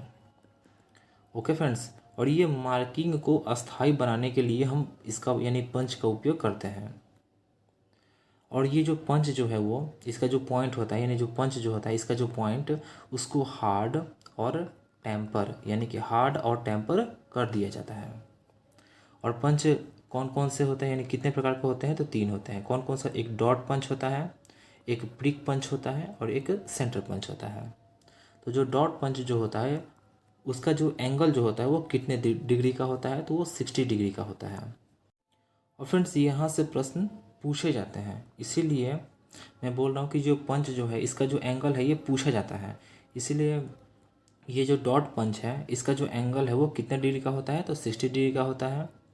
ये जो प्रिक पंच है इसका जो एंगल जो होता है वो 30 डिग्री का होता है। ओके फ्रेंड्स, और ये बहुत ही ज़्यादा इंपॉर्टेंट है, ये एंगल के बारे में पूछा ही जाता है, इसलिए आप अच्छे से याद कर लें। और ये जो सेंटर जो पंच होता है इसका जो एंगल जो होता है वो कितने डिग्री का होता है, तो वो 90 डिग्री का होता है। यानी कि जो डॉट पंच होता है वो 60 डिग्री का होता है, जो प्रिक पंच जो होता है वो 30 डिग्री का होता है, जो सेंटर पंच जो होता है वो 90 डिग्री का होता है। तो आई होप ये सभी पॉइंट्स आपको समझ में आ गया होगा। अब अगला प्रश्न डिस्कस कर लेते हैं। अगला क्वेश्चन है क्वेश्चन नंबर 64। प्रतिबंधित स्थानों में उपयोग किए जाने वाले टेपर रिंच का नाम बताएं। तो इसका राइट आंसर हो जाएगा ऑप्शन बी, यानी कि टी हैंडल टेपर रिंच। अगला क्वेश्चन है क्वेश्चन नंबर 65। मापने के दौरान वेबल प्रोटेक्टर का कौन सा हिस्सा इंक्लाइंड सतह के कांटेक्ट में होता है? इसका राइट आंसर हो जाएगा ऑप्शन ए, यानी कि डायल। अब हम डिस्कस कर लेते हैं वर्नियर बेवल प्रोटेक्टर के बारे में डिस्कस कर लेते हैं, क्योंकि यहाँ से प्रश्न जो है पूछा जाता है। तो इसका जो यानी वर्नियर बेवल जो प्रोटेक्टर है, इसका जो परिशुद्धता जो है वो कितना होता है? तो 5 मिनट होता है।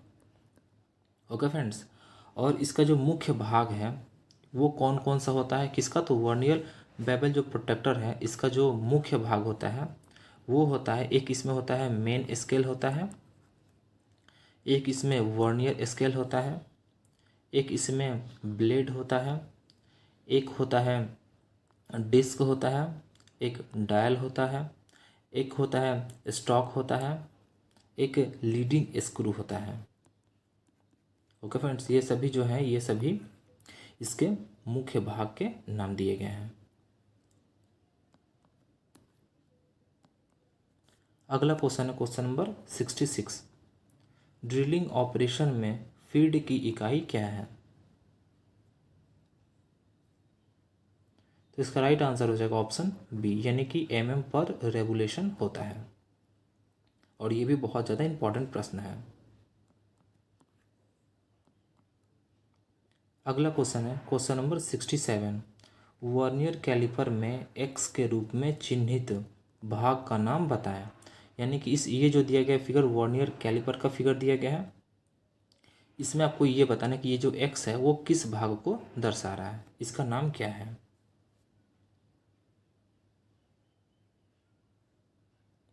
तो इसका राइट आंसर हो जाएगा ऑप्शन सी, यानी कि डेप्थ बार को दर्शा रहा है। यानी कि ये जो है वो डेप्थ बार को दर्शा रहा है एक्स। अब आइए इसके बाकी पार्ट्स के बारे में भी देख लेते हैं, कौन सा पार्ट्स का क्या नाम है इन सभी के बारे में। तो ये जो है ये क्या है, ये किस चीज़ को दर्शा रहा है? तो ये वर्नियर स्केल को दर्शा रहा है। और इसमें ये वाला जो पार्ट है ये किस चीज़ को दर्शा रहा है? तो ये दर्शा रहा है मूवेबल जॉ एक्सटर्नल मेजरमेंट को दर्शा रहा है। और ये जो है ये फिक्स जा है, ये फिक्स जा है। और ये किस चीज़ को दर्शा रहा है? तो ये एक्सटर्नल मेजरमेंट को दर्शा रहा है, यानी कि ये फिक्स है और ये मूवेबल है। इसी तरह ये जो ऊपर वाला है ये क्या है? तो ये मूवेबल है और ये फिक्स है। और ये दोनों किस चीज़ को दर्शा रहा है? तो ये दोनों इंटरनल मेजरमेंट को दर्शा रहा है, यानी कि इसे इंटरनल मेजरमेंट किया जाता है और इन दोनों से एक्सटर्नल मेजरमेंट। आई होप ये सभी पॉइंट्स आपको समझ में आ गया होगा। अब आइए अगला प्रश्न डिस्कस कर लेते हैं। अगला क्वेश्चन है क्वेश्चन नंबर 68। संयोजन सेट यानी कि कॉम्बिनेशन सेट में प्रोटेक्टर हेड की परिशुद्धता यानी कि एक्यूरेसी क्या है? तो इसका राइट आंसर हो जाएगा ऑप्शन ए, यानी कि 1 डिग्री। अब देख लेते हैं कि ये जो प्रोटेक्टर जो हेड है, प्रोटेक्टर हेड वो किस मटेरियल का बना हुआ होता है? तो ये कास्ट स्टील का बना हुआ होता है। और ये जो कॉम्बिनेशन जो सेट है इसके 3 भाग होते हैं। ओके फ्रेंड्स, यानी कि जो कॉम्बिनेशन जो सेट होता है इसका 3 भाग होता है। और कौन कौन सा होता है? तो एक होता है स्क्वायर हेड होता है, एक होता है प्रोटेक्टर हेड होता है, और एक होता है सेंटर हेड होता है, यानी कि 3 होते हैं। तो आई होप ये तीनों आपको समझ में आ गया होगा। अब अगला प्रश्न डिस्कस कर लेते हैं। अगला क्वेश्चन है क्वेश्चन नंबर 69। एक ट्राई स्क्वायर की परिशुद्धता एक्यूरेसी क्या है? तो इसका राइट आंसर हो जाएगा ऑप्शन सी, यानी कि 0.002 mm पर 10 mm लेंथ, यानी कि 0.002 mm प्रति 10 mm लंबाई, यह इसकी एक्यूरेसी है, यानी कि परिशुद्धता है। अब ट्राई स्क्वायर के बारे में भी देख लेते हैं। तो ये जो ट्राई स्क्वायर जो होता है, इसके एक तरफ क्या होता है, तो ब्लेड होता है, और एक तरफ क्या होता है, तो स्टॉक होता है, और इसके दोनों के बीच में 90 डिग्री का कोण बनता है। ओके फ्रेंड्स, और ये ट्राई स्क्वायर जो है वो कैसा इंस्ट्रूमेंट है, तो मेजरिंग इंस्ट्रूमेंट है। ओके फ्रेंड्स, तो आई होप ये आपको समझ में आ गया होगा। और ये जो ट्राई स्क्वायर जो होता है, ये दो प्रकार का होता है। दो प्रकार का होता है। कौन कौन सा होता है, तो एक होता है सिंपल ट्राई स्क्वायर होता है, और एक जो होता है वो मास्टर ट्राई स्क्वायर होता है। ओके फ्रेंड्स, तो आई होप यहाँ तक आपको क्लियर हो गया होगा। अब आइए अगला प्रश्न डिस्कस कर लेते हैं। अगला क्वेश्चन है क्वेश्चन नंबर 70। निशान दिखाने के लिए किस पंच का उपयोग किया जाता है। तो इसका राइट आंसर हो जाएगा ऑप्शन ए, यानी कि डॉट पंच, यानी कि निशान दिखाने के लिए हम डॉट पंच का उपयोग करते हैं। अब देख लेते हैं कि ये जो डॉट पंच है ये कितने डिग्री का कोण मतलब होता है डॉट पंच का, तो इसका होता है 60 डिग्री का कोण। और ये जो सेंटर पंच होता है इसका एंगल कितना होता है, तो इसका एंगल होता है 90 डिग्री। अक्सर एग्जाम्स में ये पूछा ही जाता है, इसलिए पंच से प्रश्न बनता है। ओके फ्रेंड्स, और ये जो पंच जो होता है वो किस मटेरियल का बना हुआ होता है, तो ये हाई कार्बन स्टील का बना हुआ होता है। इसलिए आप इसको अच्छे से रट लें, क्योंकि एंगल पूछा ही जाता है। तीन पंच का पूछा जाता है, एक डॉट पंच, प्रिक पंच और सेंटर पंच का। तो जो डॉट पंच होता है वो 60 डिग्री का होता है, सेंटर पंच 90 डिग्री का, और जो प्रिक पंच जो होता है वो 30 डिग्री का होता है। ओके फ्रेंड्स, आइए अगला प्रश्न डिस्कस कर लेते हैं। अगला क्वेश्चन है क्वेश्चन नंबर 71। उस कैलिपर का नाम बताइए, यानी कि बताएं जिसकी एक टांग एडजस्टेबल डिवाइडर पॉइंट और दूसरा टांग मुड़ा होती है। तो इसका राइट आंसर हो जाएगा ऑप्शन ए, यानी कि जेनी कैलिपर। और इसका दो और नाम कौन कौन सा है, तो इसे हर्माफ्रोडाइट कैलिपर के नाम से भी जानते हैं, और इसे ऑडलेग कैलिपर के नाम से भी जानते हैं। तो आई होप ये आपको तीनों पॉइंट समझ में आ गया होगा, यानी कि तीनों इसका नाम। अगला क्वेश्चन है क्वेश्चन नंबर 72। सतह गेज में एक्स के रूप में चिन्हित भाग का नाम क्या है। तो इसका राइट आंसर हो जाएगा ऑप्शन बी, यानी कि स्नग। यानी कि ये जो एक्स जो है वो किस चीज़ को दर्शा रहा है, तो स्नग को दर्शा रहा है। अब इसके बाकी जो भाग है इन सभी के बारे में डिस्कस कर लेते हैं। तो ये जो इसमें ये वाला जो भाग है इसको क्या कहते हैं, तो इसको स्क्राइबर कहते हैं, ये स्क्राइबर है। ओके फ्रेंड्स, और ये जो है इसको क्या बोलते हैं, तो इसको बोलते हैं क्लैंपिंग नट बोलते हैं। और ये जो नीचे वाला जो होता है इस वाले भाग को क्या कहते हैं, तो बेस कहते हैं। अगला क्वेश्चन है क्वेश्चन नंबर 73। समायोजन सेट यानी कि कॉम्बिनेशन सेट में एक्स के रूप में चिन्हित भाग का नाम क्या है, यानी कि आपको ये जो एक्स जो है वो किस चीज़ को दर्शा रहा है इसके बारे में बताना है आपको।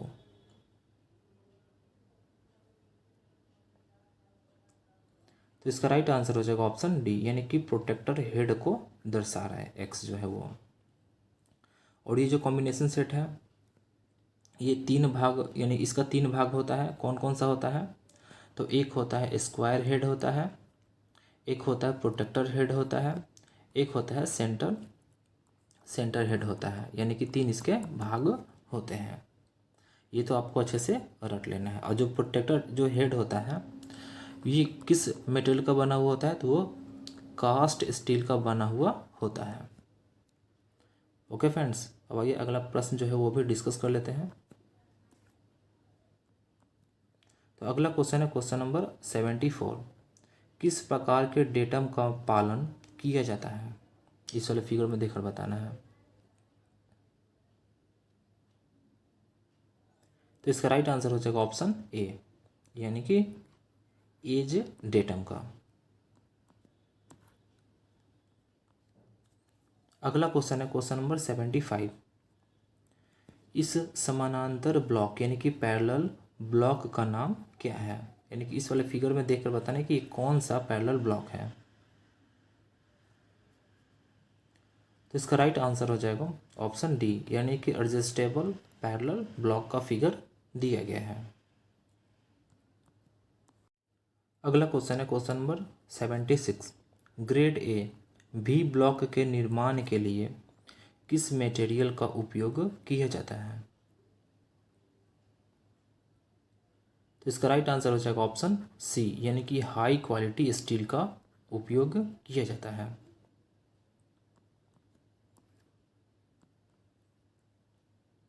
अगला क्वेश्चन है क्वेश्चन नंबर 77। कुंजी मार्ग के कोनों पर पदार्थों को हटाने के लिए किस छेनी का प्रयोग किया जाता है? तो इसका राइट आंसर हो जाएगा ऑप्शन बी, यानी कि डायमंड पॉइंट चिजल का उपयोग किया जाता है या फिर प्रयोग किया जाता है। अब ये कुछ पॉइंट्स को भी देख लेते हैं डायमंड पॉइंट चिजल के बारे में।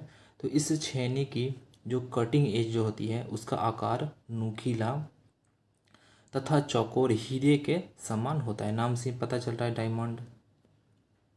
और जो चीजल जो होता है चीजल, वो किस मटेरियल का बना हुआ होता है? तो वो होता है हाई कार्बन स्टील का बना हुआ होता है चीजल। और चीजल कैसा टूल है? तो ये कटिंग टूल है। अगला क्वेश्चन है क्वेश्चन नंबर 78। किस फाइल में एक दिशा में दांते कटे होते हैं? तो इसका राइट आंसर हो जाएगा ऑप्शन ए, यानी कि सिंगल कट फाइल में जो दांते जो होते हैं वो एक दिशा में कटे होते हैं। और ये जो सिंगल कट फाइल है इसके बारे में डिस्कस कर लेते हैं। तो इस फाइलों में दांते फलक पर सीधी रेखाओं में बने होते हैं। इस फाइल में फलक के केंद्र रेखा जो होता है वो 60 डिग्री पर होनी चाहिए। अगला क्वेश्चन है क्वेश्चन नंबर 79। लकड़ी और चमड़े की फाइलिंग करने के लिए किस फाइल का उपयोग किया जाता है? और ये बहुत ही ज़्यादा इम्पॉर्टेंट है प्रश्न। तो इसका राइट आंसर हो जाएगा ऑप्शन सी, यानी कि रास्प कट फाइल का उपयोग किया जाता है या फिर प्रयोग किया जाता है। किस लिए? तो लकड़ी और चमड़े की फाइलिंग करने के लिए। और ये जो फाइल जो है ये कैसा टूल है? तो ये कटिंग टूल है। ये भी आपको याद रखना चाहिए। अगला क्वेश्चन है क्वेश्चन नंबर 80। क्यों फाइलों के कटिंग फेसेस को लंबाई के साइड से थोड़ा बेवल किया जाता है? तो इसका राइट आंसर हो जाएगा ऑप्शन बी, यानी कि फ्लैट सतहों की फाइलिंग आसान करने के लिए किया जाता है। तो अगला क्वेश्चन है क्वेश्चन नंबर 81। ब्लेड की किस पीच का उपयोग कांस्य, पीतल और कास्ट आयरन काटने के लिए किया जाता है? तो इसका राइट आंसर हो जाएगा ऑप्शन डी, यानी कि 1.80 mm पीच का उपयोग किया जाता है। यानी कि ब्लेड की इस पीच का उपयोग किस लिए किया जाता है? तो कांस्य, पीतल, कास्ट आयरन को काटने के लिए। और ये जो ऑप्शन सी में जो दिया गया है 1.40 mm जो दिया गया है ये पीच, ये किस किस को काटने के लिए? तो टूल स्टील को या फिर हाई कार्बन को या फिर हाई स्पीड स्टील को, इन सभी को काटने के लिए ब्लेड की 1.40 mm पिच का उपयोग किया जाता है। तो आई होप ये दोनों आपको समझ में आ गया होगा। अब अगला प्रश्न में डिस्कस कर लेते हैं। तो अगला क्वेश्चन है क्वेश्चन नंबर 82। यदि छेनी का क्लियरेंस कोण बहुत अधिक है तो क्या होगा?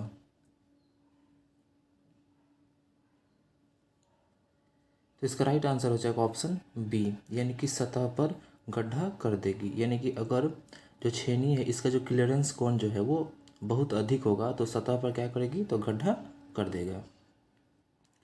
अब हम चीजल के बारे में डिस्कस कर लेते हैं कुछ पॉइंट्स को। चीजल के बारे में तो जो चीजल है वो कैसा टूल है, तो ये कटिंग टूल है। अगला, इसके द्वारा काटा गया जो भाग होता है वो अधिक शुद्ध नहीं होता है। किसके द्वारा, तो जो चीजल के द्वारा कोई भी अगर हम भाग को काटते हैं तो वो शुद्ध नहीं होता है, यानी अधिक शुद्ध नहीं होता है। और जो चीजल होता है वो किस मटेरियल का बना हुआ होता है, तो हाई कार्बन स्टील का बना हुआ होता है। और इसका जो कटिंग एज की जो हार्डनेस जो होती है, कटिंग एज की हार्डनेस वो कितनी होती है, ये तो पूछा ही जाता है। तो वो होता है 53 से 59 HRC होता है। ये बहुत ही ज़्यादा इम्पॉर्टेंट पॉइंट है। तो आई होप यहाँ तक आपको समझ में आ गया होगा कि जो चीजल है वो कैसा टूल है, तो वो कटिंग टूल है। और जो चीजल है वो किस मटेरियल का बना हुआ होता है, तो हाई कार्बन स्टील का बना हुआ होता है। और जो चीजल है इसका जो एज की जो हार्ड यानी कटिंग एज की जो हार्डनेस जो होती है वो 53 से 59 HRC होती है। अब आइए फ्रेंड्स अगला क्वेश्चन डिस्कस कर लेते हैं। अगला क्वेश्चन है क्वेश्चन नंबर 83। किस प्रकार के हथौड़े का उपयोग रिवेटिंग उद्देश्य के लिए किया जाता है,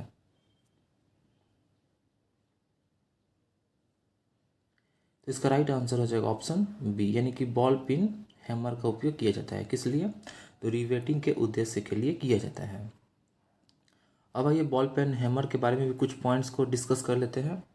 तो इसका प्रयोग किस किस के लिए किया जाता है, तो एक तो मार्किंग के लिए भी किया जाता है, चिपिंग के लिए भी किया जाता है और रिवेटिंग के लिए भी किया जाता है, यानी कि तीनों के लिए हम बॉल पेन हैमर जो है इसका उपयोग करते हैं।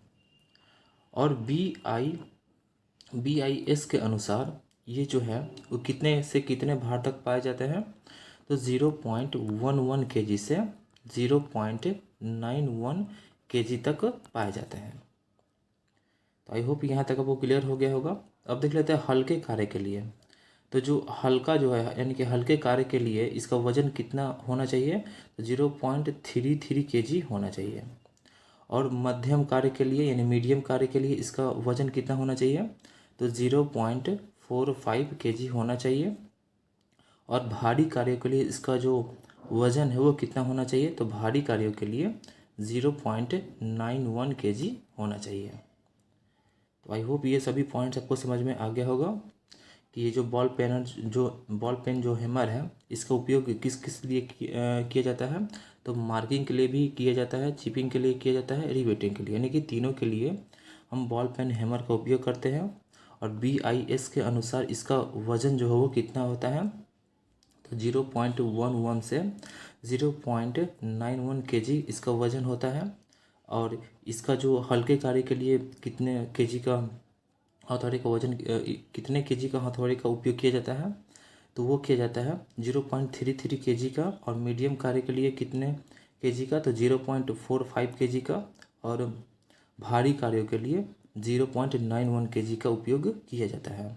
तो ये सभी पॉइंट्स आपको आई होप समझ में आ गया होगा। अब आइए अगला प्रश्न जो है वो भी डिस्कस कर लेते हैं। अगला क्वेश्चन है क्वेश्चन नंबर 84। ड्रिलिंग ऑपरेशन में काटने की गति यानी कि कटिंग स्पीड की जो इकाई है वो क्या है, तो इसका राइट आंसर हो जाएगा ऑप्शन सी, यानी कि मीटर पर मिनट है।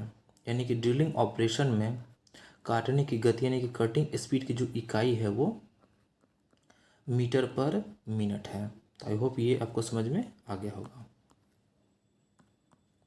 अगला क्वेश्चन है क्वेश्चन नंबर 85। ड्रिल में एक्स के रूप में चिन्हित भाग का नाम क्या है, यानी कि ये जो ड्रिल जो दिया गया है इसमें ये बताना है आपको कि जो एक्स है वो किस चीज़ को दर्शा रहा है, यानी कि इसका नाम क्या है।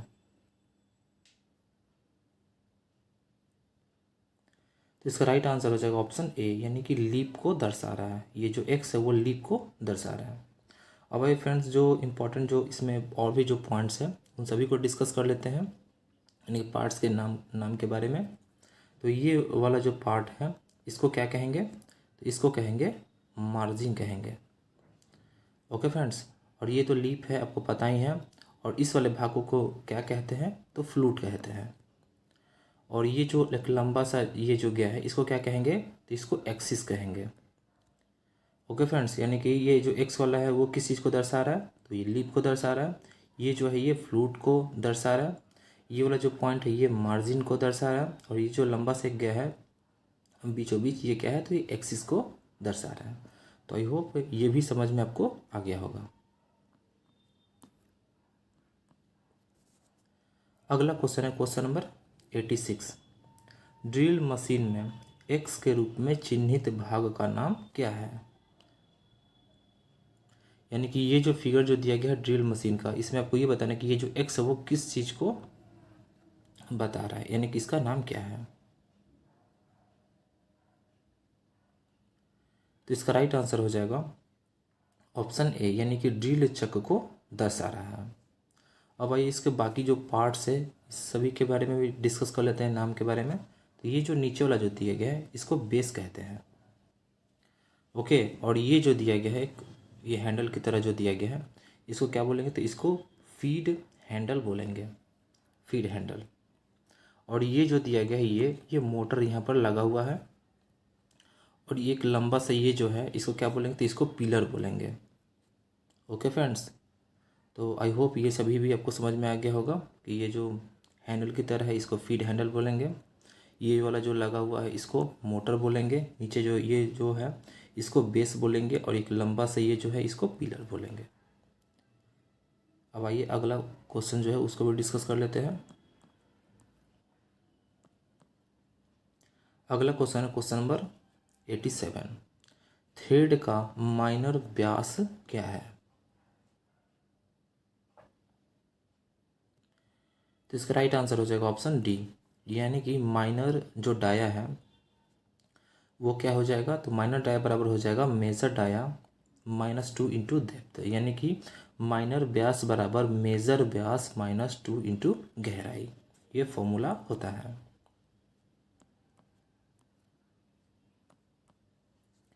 अगला क्वेश्चन है क्वेश्चन नंबर 88। एक्स के रूप में चिन्हित भाग का नाम क्या है। यानी कि ये जो फिगर जो दिया गया है माइक्रोमीटर का, इसमें ये जो एक्स है वो किस चीज़ को दर्शा रहा है वो आपको बताना है।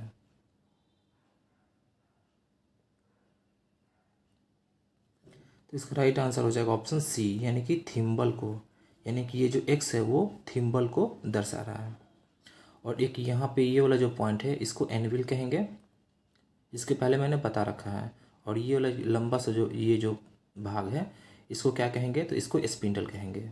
और ये जो है इसको फेम फेम कहेंगे, यानी कि फ्रेम।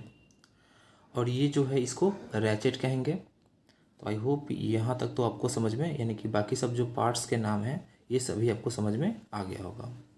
अब आइए अगला प्रश्न भी डिस्कस कर लेते हैं। अगला क्वेश्चन है क्वेश्चन नंबर 89। एक ड्रिल में फ्लूट्स के बीच के भाग का नाम क्या है। तो इसका राइट आंसर हो जाएगा ऑप्शन बी, यानी कि वेव। अब देख लेते हैं ड्रिल के बारे में, कुछ पॉइंट्स को डिस्कस कर लेते हैं। तो जो ड्रिल जो होता है वो कैसा टूल है, तो जो ड्रिल है वो कटिंग टूल है। ओके फ्रेंड्स, और ये जो ड्रिल होता है वो किस मटेरियल से बना हुआ होता है, तो ये हाई कार्बन स्टील से भी बना हुआ होता है, हाई स्पीड स्टील से भी बना हुआ होता है। और ड्रिल की जो हार्डनेस है वो कितनी होनी चाहिए, तो ड्रिल की जो हार्डनेस है वो 62 से 65 HRC होनी चाहिए। ओके फ्रेंड्स, तो जो ड्रिल के बारे में डिस्कस कर लेते हैं। तो जो ड्रिल है वो किस मटेरियल का बना हुआ होता है, तो वो बना हुआ होता है हाई कार्बन स्टील का भी बना हुआ होता है और हाई स्पीड स्टील का भी बना हुआ होता है। और ड्रिल जो वो कैसा टूल है, तो वो कटिंग टूल है। और इसकी हार्डनेस जो वो कितनी होनी चाहिए, तो 62 से 65 HRC होनी चाहिए। तो आई होप ये सभी पॉइंट्स आपको क्लियर हो गया होगा। अगला क्वेश्चन है क्वेश्चन नंबर 90। एक्स के रूप में चिन्हित भाग का नाम क्या है। यानी कि इस वाले फिगर में आपको देखकर बताना है कि ये जो एक्स है वो किस चीज़ को दर्शा रहा है।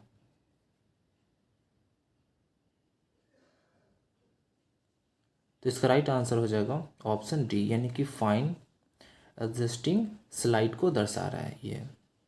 अब आइए इसके बारे में कुछ पॉइंट जो इम्पोर्टेंट जो पार्ट्स के नाम हैं उन सभी के बारे में डिस्कस कर लेते हैं। तो ये जो नीचे वाला जो पार्ट है इसको बेस कहेंगे, और ये एक यहाँ पर ये जो लगा हुआ होता है इसको स्क्राइबर कहते हैं, यानी कि ये स्क्राइबर यहाँ पर लगा हुआ है। और ये जो है इसको क्या कहेंगे, तो इसको कहेंगे वर्नियर मेन स्केल कहेंगे। ओके फ्रेंड्स, तो आई होप ये सभी आपको समझ में आ गया होगा। अगला क्वेश्चन है क्वेश्चन नंबर 91। इस वॉइस का नाम क्या है, यानी कि ये जो वॉइस जो दिया गया है फिगर में इसका आपको नाम बताना है कि ये कौन सा वॉइस है। तो इसका राइट आंसर हो जाएगा ऑप्शन डी, यानी कि क्विक रिलीजिंग वॉइस का फिगर दिया गया है। अब आइए फ्रेंड्स इसके जो पार्ट्स हैं इसके नाम के बारे में डिस्कस कर लेते हैं कि कौन से पार्ट का क्या नाम है। तो ये जो दिया गया कि हैंडल जैसा, इसको क्या कहेंगे, इसको हैंडल कहेंगे। और एक यहाँ पर ये जो एक लगा हुआ यहाँ पर पिन के जैसा, इसको क्या कहेंगे, तो इसको कहेंगे क्विक रिलीजिंग लीवर कहेंगे। ओके फ्रेंड्स, अगला है ये जो दिया गया है, यानी कि एक ये, इसको क्या कहेंगे, तो इसको स्पिंडल कहेंगे। और यहाँ पर ये जो दो जॉ है इसमें, तो इसमें जो ये वाला जो जॉ है ये मूवेबल जॉ है, यानी कि ये आगे पीछे होता है। और ये वाला जो जॉ है ये फिक्स जॉ है, यानी कि ये स्थिर रहता है। तो आई होप ये सभी पॉइंट्स आपको समझ में आ गया होगा। आइए एक बार और डिस्कस कर लेते हैं। तो ये वाला जो पॉइंट है, यानी ये वाला जो हिस्सा है भाग, इसको क्या कहेंगे, तो इसको हैंडल कहेंगे। और इस वाले भाग को क्या कहेंगे, इस वाले भाग को हम स्पिंडल कहेंगे। और ये इसमें दो जॉ होता है, एक होता है मूवेबल जॉ, एक होता है फिक्स जॉ। तो ये वाला जो है ये वाला जो ये फिक्स जॉ है, और ये वाला जो जॉ है ये मूवेबल जॉ है। और एक यहाँ पर ये पिन की तरह एक लगा हुआ है, इसको क्विक रिलीजिंग लीवर कहेंगे। ओके फ्रेंड्स, अब आइए अगला प्रश्न भी डिस्कस कर लेते हैं। तो अगला क्वेश्चन है क्वेश्चन नंबर 92। एक्स के रूप में चिन्हित भाग का नाम क्या है, यानी कि इस वाले फिगर में देखकर बताना कि ये जो एक्स है वो किस भाग को दर्शा रहा है। तो इसका राइट आंसर हो जाएगा ऑप्शन डी, यानी कि सेफ एज, यानी कि ये एज को दर्शा रहा है। अब आइए बाकी पार्ट्स के नाम के बारे में डिस्कस कर लेते हैं। वैसे हम लोगों ने पीछे इस फाइल के बारे में डिस्कस कर रखा है, लेकिन फिर से एक बार और डिस्कस कर लेते हैं।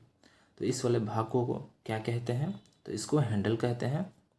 इस वाले भाग को क्या कहते हैं, तो इसको कहते हैं फेरुल कहते हैं। और इस वाले भाग को क्या कहते हैं, नीचे वाला भाग जो है इसको कहते हैं टिप कहते हैं, या फिर इसको पॉइंट भी कहते हैं। और इस वाले भाग को कहते हैं टैंग कहते हैं। और ये वाला जो भाग है इसको हील कहते हैं। ओके फ्रेंड्स, आई होप ये सब अब सभी समझ में आ रहा होगा।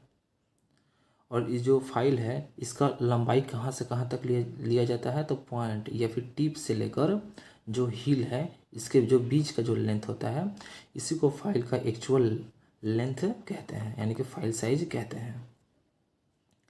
तो आई होप ये भी सब भी आपको समझ में आ गया होगा। अब आइए अगला प्रश्न डिस्कस कर लेते हैं। अगला क्वेश्चन है क्वेश्चन नंबर 93, यानी कि इस ऑपरेशन का नाम क्या है, यानी कि इस वाले फिगर में आपको देखकर बताना है कि कौन सा ऑपरेशन हो रहा है। तो इसका राइट आंसर हो जाएगा ऑप्शन बी, यानी कि समतलता की जांच करना, यानी कि इसमें समतलता की जांच किया जा रहा है। और ये जो इंस्ट्रूमेंट से किया जा रहा है ये इसका क्या नाम है, तो इसको ट्राई स्क्वायर कहते हैं। ट्राई स्क्वायर से हो रहा है। और इस वाले ट्राई स्क्वायर के इस वाले भागों को ब्लेड कहते हैं और इस वाले भाग को स्टॉक कहते हैं। और दोनों के बीच में 90 डिग्री का कोण बनता है। तो आई होप आपको ये भी समझ में आ गया होगा। अगला क्वेश्चन है क्वेश्चन नंबर 94। कौन सी मार्किंग मीडिया को रफ फोर्जिंग और कास्टिंग पर लगाया जाता है, तो इसका राइट आंसर हो जाएगा ऑप्शन ए, यानी कि वाइट वॉश। वाइट वॉश को और क्या कहते हैं, तो इसको चक पाउडर के नाम से भी जानते हैं। यानी कि वाइट वॉश से इसका दो नाम है, एक तो वाइट वॉश भी कहते हैं और एक इसको चक पाउडर भी कहते हैं। अगला क्वेश्चन है क्वेश्चन नंबर 95। पुनः तेज किए हुए डिवाइडर बिंदु को फिनिश करने के लिए किसका उपयोग किया जाता है? तो इसका राइट आंसर हो जाएगा ऑप्शन डी, यानी कि आयल स्टोन का उपयोग किया जाता है। अगला क्वेश्चन है क्वेश्चन नंबर 96। वेबल प्रोटेक्टर का उपयोग क्या है? तो इसका राइट आंसर हो जाएगा ऑप्शन सी, यानी कि कोण को मापना। यही वेबल प्रोटेक्टर जो है इसका उपयोग है। अगला क्वेश्चन है क्वेश्चन नंबर 97। दिखाई गए फाइल का नाम दे। यानी कि ये जो आप फिगर में देख रहे हैं ये कौन सा फाइल है, इसका क्या नाम है वो आपको बताना है। तो इसका राइट आंसर हो जाएगा ऑप्शन बी, यानी कि टिंकर फाइल। ये कौन सा फाइल है? तो टिंकर फाइल का फिगर दिया गया है। अगला क्वेश्चन है क्वेश्चन नंबर 98। खोखली बेलनाकार जॉब्स को पकड़ने के लिए किस वॉइस का इस्तेमाल किया गया है या फिर किया जाता है?